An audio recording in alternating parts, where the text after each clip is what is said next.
राउत दर्शन कइके रास्ता के सब भूख परेशानी दुख तकलीफ खत्म हो गइल बाबा। मन के मुराद पूरा हो गइल। राउत चरण छुए के मिल गई। बाबा रउआ तो अंतर्यामी है, सबके मन के बात जानतनी। दिल में बहुत आशा लेके एगो निहोरा कर दनी बाबा। फिर से हमरा गंगा माई के ऐसने पवित्र कर दी जैसन हमनी के सुनले रखनी जाए। ये आदमी के बस के बात नहीं है बाबा, अब तो रउए कुछ करे के पड़ी।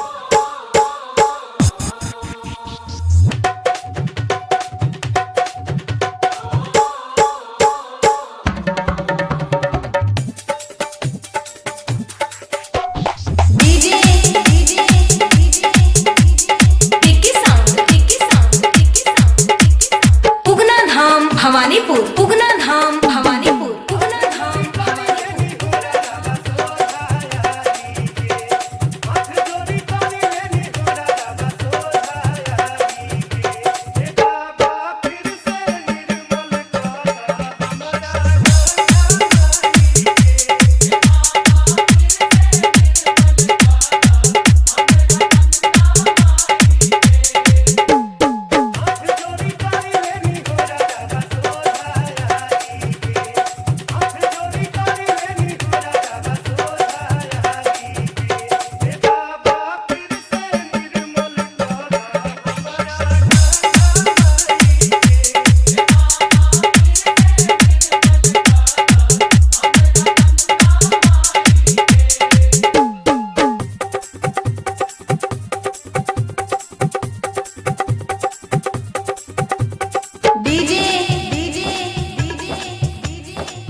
9153089848.